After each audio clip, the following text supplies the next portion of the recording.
All right, chapter 7, here we go. In the schoolyard. It was almost 2 hours later now, and the sun was somewhat lower in the sky. Henry looked cautiously out of the garage, saw no one, and started on his way. He walked for a long time, trying to stay on the side streets and being careful to avoid attention. It was not easy. People kept staring at him. Henry ignored them and kept on walking. In the middle of the street down which he was walking stood a school. Henry could see lots of boys playing in the schoolyard. He decided to walk through the yard to get to the next street. As he started through, all the boys stopped playing basketball and pitching in and roller skate hockey to look at him. It was as if all the noise and action had become frozen, like a movie or a TV show that suddenly stops. Henry kept going. As he was about halfway through, just about in the middle of the yard, the kids seemed to come to life again. In less time than it takes to tell about it, he was surrounded. Henry looked around him. All the boys stared back.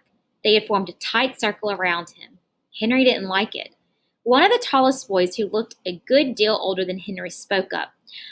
"Boy, are you ugly?" he said. "Yeah," said another boy in the crowd. "Really ugly." "Ugly," echoed another boy. I better be polite, Henry thought. "Excuse me," he said in a quiet voice. "Could I get through, please?" The boys didn't move. The big boy, who seemed to be a leader, spoke again. "I've seen pimples before, but those are ridiculous."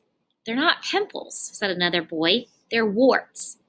"Yeah, warts," said another. "They gotta be warts." Now all the boys were speaking up. "Ugliest warts in the whole world." "In the world, man, they're the ugliest warts in the universe." "I thought I seen ugly kids before, but this one is out of sight. Horrible, disgusting, revolting. And he smells too. Yuck, like a candy factory. Nauseating." The more the boys called him names, the worse Henry felt. He opened his mouth to say something, but nothing came out. The big boy in the crowd held up his hands to silence the others. "Quiet down, you guys," he said. "I want to talk to him here." In a few moments, the crowd was silent. "Now then," the big one said, "you, Mr. Ugly, what's your name, kid?" Before Henry answered, he thought carefully. He was ashamed of himself and the way he looked, but he was even more ashamed of the gang around him. Mama. How dare they act so mean? He hadn't harmed them, and now, when he could certainly use a friend, they had clearly marked him as an enemy. Henry got angry, but he kept his anger firmly under control. "My name is my own business," he said. "It's no concern of yours." The gang hooted and shouted at Henry's reply. A few even whistled. "Don't be fresh, kid," the big boy said. "We don't like fresh kids here." A few of the larger boys edged closer to Henry, closing the ring around him. "Let me get him," another boy said. Henry thought quickly.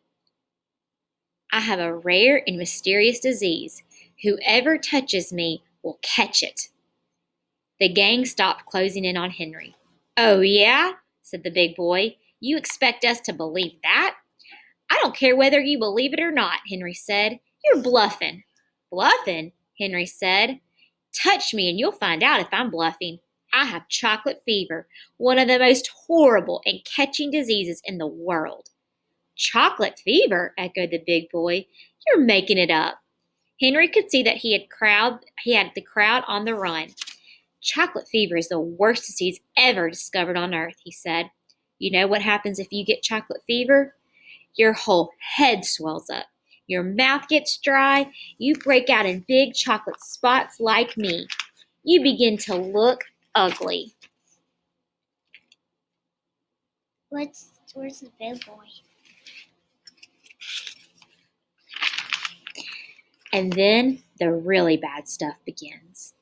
The boys were listening closely now, and the circle around him was beginning to widen as the gang started to back away. "He's making it up, fellas," Big Boy said. "Don't listen to him." But the boys were listening, all right, and believing every word. Henry began to walk toward the boys. As he did, they made way for him. Slowly, a path opened, giving him room to get by.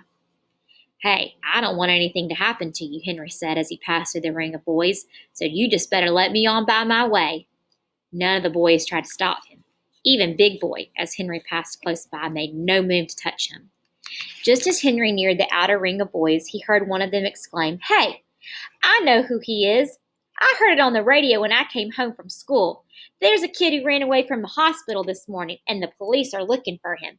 His name is Henry Green." Big Boy called out as Henry kept walking, "Is that you, kid? Are you Henry Green?" "Henry Green?" Henry called back over his shoulder. "Never heard of him."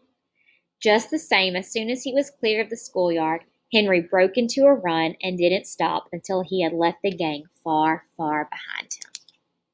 All right, chapter 8 tomorrow.